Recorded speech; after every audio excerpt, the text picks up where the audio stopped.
You are listening to the Delay and Pray podcast, episode number 18.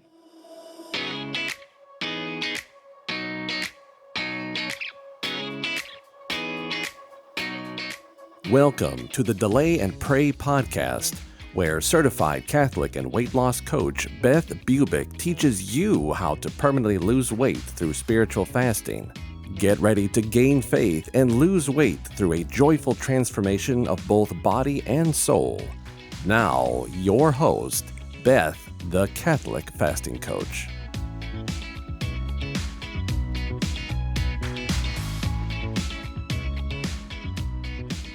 Hello, everyone. I'm so excited about this podcast today. This one is going to be all about a book titled The Mystical City of God. And I'm telling you, if you have not read this book, you need to get it right away. This is the life of the Blessed Mother, actually told by the Blessed Mother to a venerable. And I'm going to talk a little bit about that in a moment, but it is phenomenal. And this is private revelation, so you don't have to believe it. But it is just amazing and it will change your life. I can guarantee you that. Well, I have a very special guest joining me in this discussion, and her name is Michelle Dunne. And, you know, we have been on the most beautiful spiritual journey since I started Catholic life coaching. She has become one of my most treasured friends and definitely one of the most interesting friendships that I've ever had, for sure, because we've never really personally met outside of Zoom and talking or texting on the iPhone. But we share so much in common, especially our newfound love of the Blessed Mother, which is a story in itself. And I'll let Michelle tell you about, her transformation and mine as well. Michelle and I met at Metanoia Catholic in their Catholic coaching program, which is amazing. And we ended up working for them for a time and started to connect through the community that they developed. Well, then I hired Michelle as a Clifton Strengths coach. And then she joined me for the Delay and Pray program for spiritual fasting for Delay and Pray, where she agreed to read and discuss this fabulous book that we will tell you about today. I cannot wait to share all this information with you on how the Blessed Mother can really propel you through your spiritual fasting journey way more profoundly and quickly by the reading of this book, The Mystical City of God. Michelle and I have been discussing this book on my membership site called the Keep Fasting Alumni Membership for about 7 months now. And we've learned so much and have just literally fallen in love with this book and every word of its content as dictated by the Blessed Mother herself and written down by Venerable Mary of Agreda. And I'll put all of that information in the show notes in case you need it. So this book was actually gifted to me a year ago by my dearest friend and sister, Julie, and it has literally transformed everything about how I view and conduct my earthly life, really. I cannot thank her and recommend this book to everyone enough. Michelle and I will discuss a bit about this book and how it has transformed both our lives, especially in the way of being able to spiritually fast, which is truly about motivation and our thoughts. This book enabled me to let the Blessed Mother, who I've always described as my best friend, permeate every cell of my body and soul and lead me ever more closer to her Son, Jesus Christ. I am even more in love with her now. I am reading it for the second time, and it is even more powerful this time around than the first. So let me introduce you to Michelle Dunne. She is a Catholic strengths and mindset coach. She's married to a retired lawman, has 6 young adult children, 3 grandbabies, and lots of local extended family in her local area. Michelle started coaching informally during her 10 years as a doTERRA business owner and quickly discovered her true calling to help women live intentionally and embrace a happier, holier life through the language of Clifton Strengths. A strength session with Michelle will help you claim specifically what is good about you so you can focus on your unique contribution to your family and the world, and I will put her information on the show notes for you. Her favorite tools are the Metanoia Catholic Daily 7 Journal and the Clifton Strengths Assessment. She believes that these 2 powerful vehicles create clarity around the question, who am I in this season of my life? Oh, that is so good.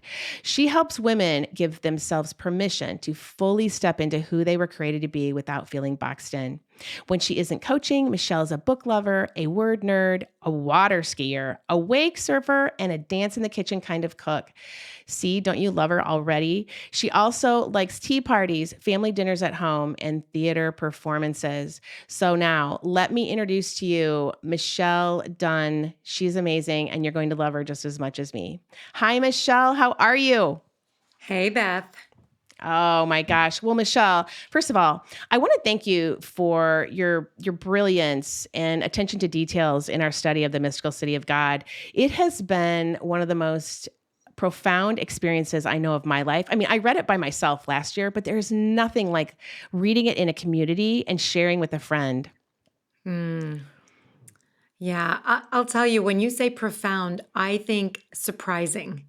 It's been one of my most surprising experiences reading this Oh book. my goodness. Okay. So, how we came about really doing this together was I was having a webinar and you were on it, and I had said that we were going to read this book in our membership community, and you said, "What is the book?" And you had chatted that to me, and I chatted back, and then you had texted me like a month later and said, "Wow, this is really good." And then I said, "How about doing a discussion with me?" And you said you would. And I think you were intrigued because I called the Blessed Mother my best friend, and you said that you had a different story. You want to tell us a little bit about that? Yeah, I remember many people in my over my lifetime saying that they had a particular devotion to our Blessed Lady. And I always thought, and I even put this on my Instagram. If you go there, you'll come across this video. And I said, I just don't get it because she's a perfect human with a perfect child. And I had 6 kids, and my life was very messy and I was far from perfect. And I just didn't connect with her as my mother figure, as an example, or even as someone that I would become close to and have that. I mean, I was almost a little on the jealous side of when you said you had such a friendship with her. Mm. And so I decided that I would read this book and see if maybe I could work on that relationship, because like any other relationship, our relationship with Christ, our relationship with the Holy Spirit, God, if you don't tend it, it doesn't grow. And so when you said, "Do you want to do this book study?" I jumped right in and I thought, "Yes, I'm going to try this." And I was surprised beyond all expectations. Yes, yes. And I think okay, so that's a great explanation because my relationship with the Blessed Mother started as a child. I have slept with the rosary all of my life since I can remember. I mean, since I was like 5, all the way through college, my married life, my husband sleeps with the rosary. I mean, and my mother cultivated that, and my mother's sisters cultivated that.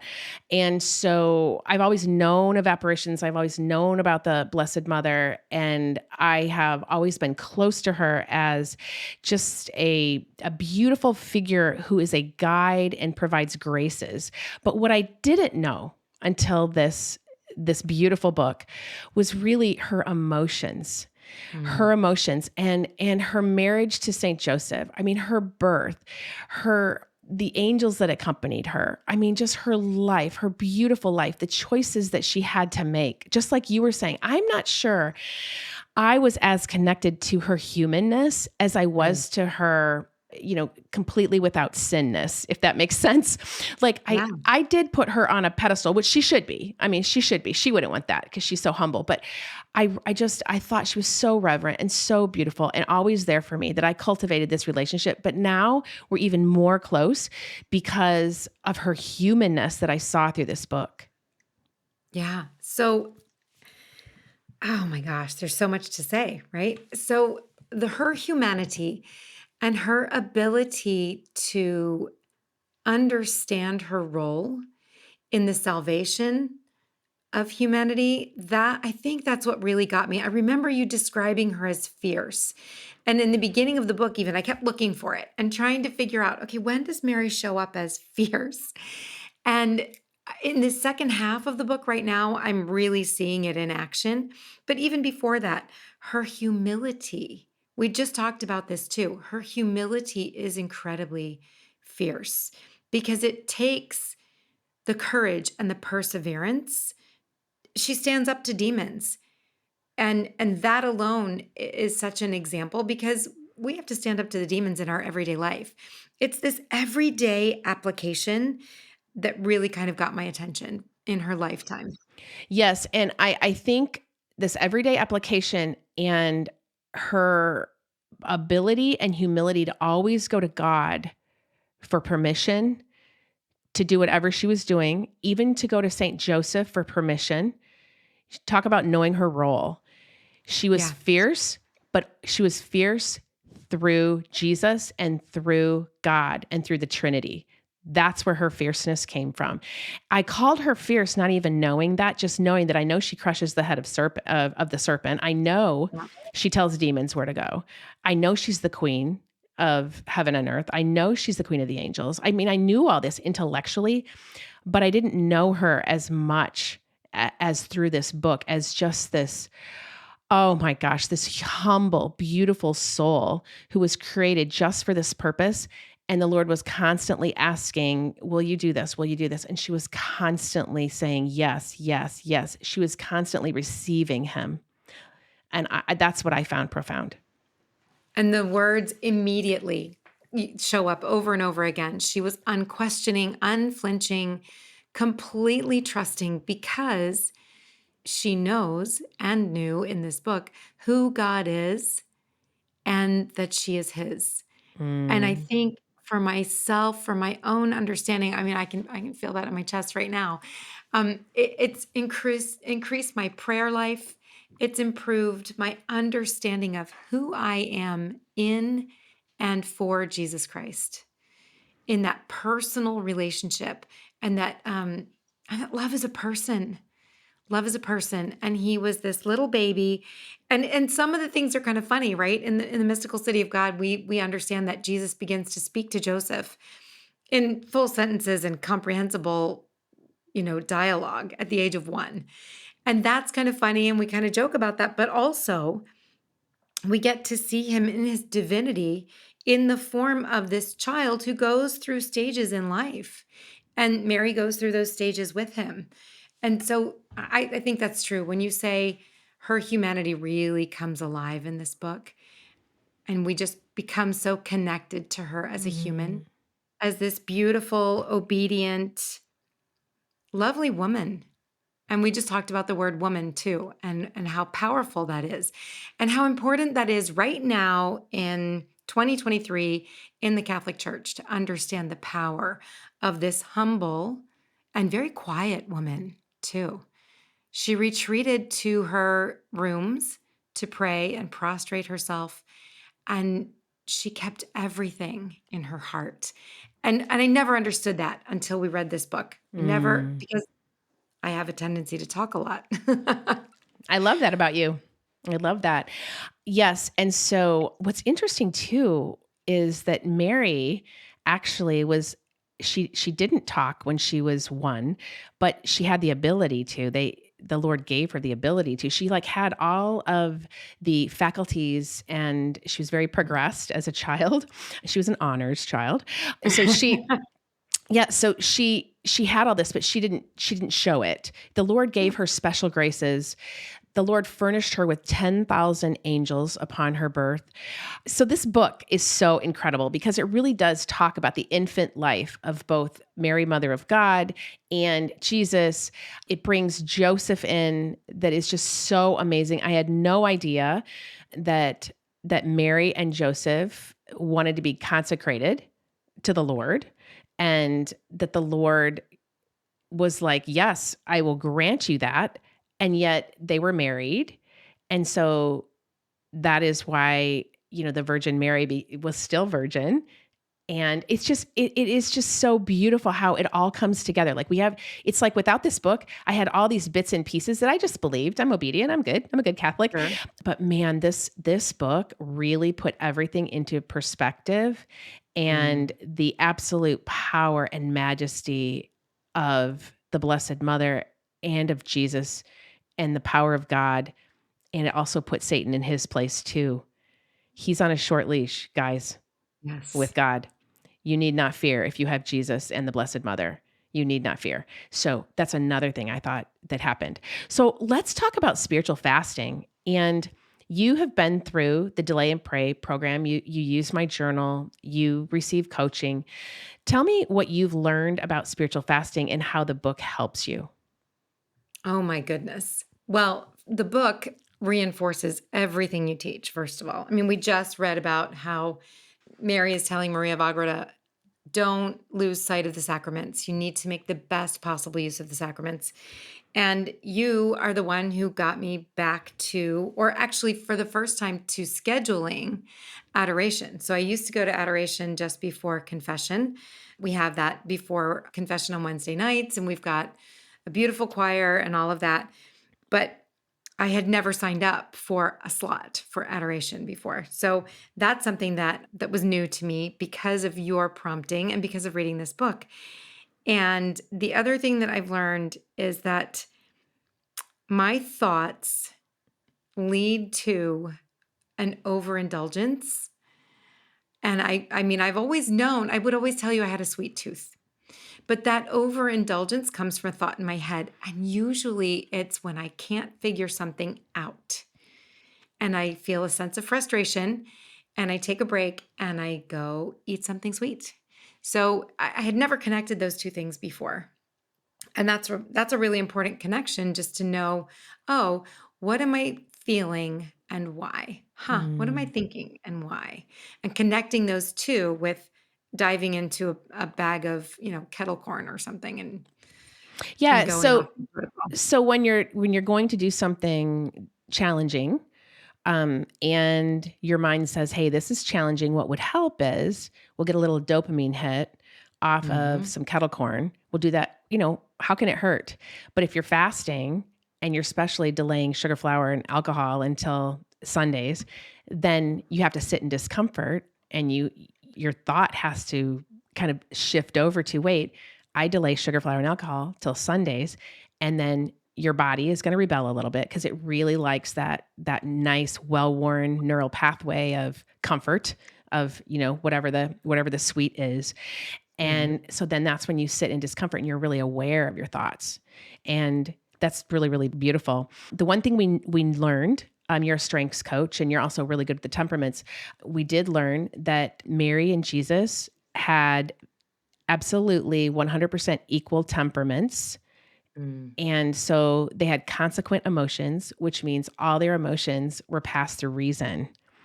And it's funny because as I'm watching The Chosen, I said this on the last podcast, I like to pick out consequent, antecedent, and indulgent emotions between Mary and Jesus, and then all the apostles and all the people. It's Yeah. kind of a fun little exercise, but we did notice that they're even tempered. That's where that comes from. Mm. Hmm. Yeah, Yes. yeah. So the Yeah. spiritual fasting helps us become even tempered. It helps us to temper our emotions a little bit and to be able to have these self denials. So we will sit in a little bit of a discomfort and we can actually feel it, realize it's just an emotion, it's just a vibration in our body. It will pass and you can fast. And so, that's really interesting. And I think what the book does is it gives us just this motivation, this inspiration that the spiritual realm is so real and it is so it's just whirling around us, though we can't see it. The Eucharist is so real. The sacraments are so real. In fact, the sacraments are so efficacious, help us so much that after the crucifixion and the ascension, Satan and his demons were so upset that at one point they said, "This is what we'll do. We will try to get everyone to not realize how important the sacraments are. We'll try to Yeah. divert them away from the sacraments, divert them away from church, and just kind of, distract them with all kinds of other things." And isn't that happening right this moment? Yeah. Yeah. Yeah. And I like how you brought up the fact that, even with COVID, that's even changed how we do things a little bit more. We've become so accustomed to, being comfortable Mm, and hanging out in our pajama pants and our slippers. And that comfort and ease is something that you can quickly fall into. And it can quickly become a problem because what I love about some of the things I've learned from Mary, her intercessory prayer, and I connect that with you and learning this through your program, Beth, is that when we pray and delay, we're delaying with intention, we're delaying with purpose. And when we pray for other people, that intercessory prayer is so powerful. I did not understand that before reading this book, and I certainly didn't understand it before I met you. And putting the two together is like it's like a double a double dose of clarity on what that means and how how powerful our prayer for other people really can be. I just I think it speaks to a core wound. I think we said this yesterday in a conversation. It speaks to my core wound of I'm unimportant. And so all of these things, also my connectedness is really kicking in here. And I'm like, oh, pray and delay and mystical city of God and Mary's ability to delay food, but also to intercede powerfully, even for people who seemed lost. Judas, she prayed for Judas right up into the end until it was clear that he had chosen his perdition, his path. And so it reminds me that no, I don't know. No one is ever lost. And that my intercessory prayers, I used to think, oh, who am I to do that? But I know who I am. I'm like Mary. I'm going to follow in her footsteps. And now through this book, I really understand what that looks like. Her example is so powerful. So powerful. And I love what you said, because we can actually pair our prayers with the Blessed Mother and Jesus, and we can petition God for these breakthroughs for others. We are co-redeemers of souls. We can step into that role actually fiercely with, with the intercession of the Blessed Mother and Jesus Christ. And we're powerful. I don't think we know how powerful we are as long as we have that foundation of the sacraments, as long as, we're keeping ourselves on more of a virtue cycle and getting off that vice cycle, which honestly, as you know, in my program, the sugar, flour, and alcohol, if you get addicted to them in some way, and I'm not talking about being an alcoholic either. I'm talking about a person who needs 1 or 2 glasses of wine a night, or when the sports are on, somebody who basically, if somebody asks you if you can fast today, can you? Can you be like, okay, I'm going to give up my lunch today and I'm just going to eat some cucumbers and a plain salad? Or can I delay alcohol until Sunday for this person? That we should be able to do. I think the other thing that's so beautiful about this book is not only does it stoke our imagination, it really excites the imagination, and our imagination drives our emotions. So it's great fodder for great imagination. It's good stuff, right? Puts us on that virtue cycle. But the thing is, it says in there that Jesus loves our resolutions. Mary loves our resolutions. And even if we don't go through with them, even if we just have an intention, like, oh, I'm going to fast today for my son, and then you accidentally eat a cookie and you're like, oh no, or 2 or 3, he loves you in your poverty. He loves that you just made the intention, and then you try again the next day, and then you try again the next day, and then you try again the next day until you get it, because we're all on a trajectory. It's not easy. Yeah. You know what, Beth? That's one of the things that I'm really grateful for in your teaching is that you always hold the two together. You always hold the road to perfection and the intention as equally important, because God does accept our intentions. And I like how you go back always and point out there's no falling off the wagon. No. There's no wagon here. Yeah, that was one of the first things you said to me that I remember. I wrote it down in the journal and I said, oh, that's so important for me to understand, because otherwise you wind up beating yourself up. And then what was the phrase of when Peter didn't let Jesus wash his feet? But we beat ourselves up unnecessarily along that road to perfection. And it's just baby steps. And if you mess up, and you just start again. You get up and start again. In fact, it's the enemy who wants you to stay down. Right. It's Jesus who says, okay, come on, get back up again. We're going to go again. Oh, Right? That's so good. And you bring up St. Peter, who was, he is our model for starting again. He was always questioning Jesus. He was always like, oh, I don't think we should do that, Jesus. To the point where Jesus had to say, get behind me, Satan, right? I mean, he was always second guessing him, walking away. He could be our model for like spiritual fasting, is that we're trying so hard, but we're falling down as well. But I did want to say, when you mentioned that part about the foot washing, that Jesus washed the feet of the disciples, in the actual book, I just want to tell you that I learn so much every time I read this book. I'm on my 2nd time, but every time I read every word, like I want to hang on some words, and it's so important. But I was working out a couple weeks ago, and I was reading. I wasn't reading. I was listening to the podcast. By the way, there is a podcast. Father Edward Looney has a podcast called The Mystical City of God, and I'll put it in the show notes. It's great to listen to. And then Father Looney has his little comments and explanation about it at the very end. I was listening to him working out at the gym. I was on the treadmill. I had somebody on my left, somebody on my right. And all of a sudden he's talking, he's actually reading the book because it's Mystical City God in a Year. And he's reading it, and the Lord washes Peter's feet. They go through the talk of Peter saying, oh, don't do my feet, Lord. And then he says, I must. And then, oh, you should do more. And then Lord goes, no, just let me watch your feet, Peter. But then the institution of the Eucharist comes later. And what happens is really the washing of the feet is for venial sins. It's confession. All the sacraments were instituted on Holy Thursday night. So he was giving them a confession almost before the venial sins, before they took the Eucharist. And I'm walking on the treadmill, and it dawned on me, and it was just so huge. And I threw my hands up in the air, and I go, oh my gosh. And then I slammed them down on the treadmill. Like, I can't believe it. And I said again, oh my gosh. And the two people, I had my earbuds in. And so the two people on either side were just like, oh my, what's happening to this woman?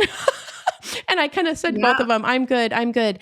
But spiritual fasting is deep. This book is deep. The spiritual realm is so deep. We're never going to reach like the final stage. It's just one step at a time on this trajectory towards sainthood. And it's so beautiful.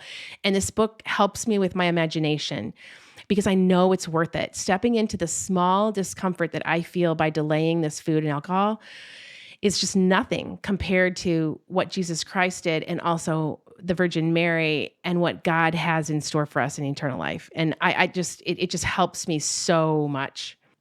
And I think, Beth, those words, enter into, that we were saying today, that's it. This book doesn't answer all the mysteries that are proposed in the Bible. There are so many things in the Bible that we are kind of like, wait, what? I don't quite get that. And I kept thinking it was going to flesh everything out. And it does kind of flesh everything out. But the mysteries that we enter into are the reality. And we don't have answers for everything. But it's the entering into the experience. It's the entering into the suffering, and even entering into the prayer and fasting that we're not fully convinced we can do. We don't know we can do it until we do it. And it's all the things together, right? That entering into phrase is powerful today. Oh, I love that phrase that you actually offered up today. Entering into the ability to hold both sorrow and joy. And that is the key. That is this book, because you have Christ being crucified in one chapter, but then the chapter before, they're telling us how the shoes of Jesus grew with his feet. Yeah. His tunic actually grew with his body, and that Mary never perspired. And it has these little nuggets that you're like, what? This is happening? Yeah. I mean, of course it's happening. The Lord can do anything. He's miraculous. He rules it all. He does it all. And I think what he does is he gives us, these little bits of like, a story like the Lord of the Rings. It's just like we use our imagination, and we see the sorrow, but we see the joy, and we see the fun, and we see it all the human emotion, all the emotion balled up into one. And all he's asking for is obedience. He's just saying, you may not understand, you may not, but if you could just obey. Yeah. And in that request for obedience, he sends to us abundant help. And I wondered why Mary was so surrounded by angels, but throughout the story, you see that she's constantly sending an angel out to help someone, or they're taking her to James when he's beheaded. Of course she has all these angels, because she's constantly interceding for us.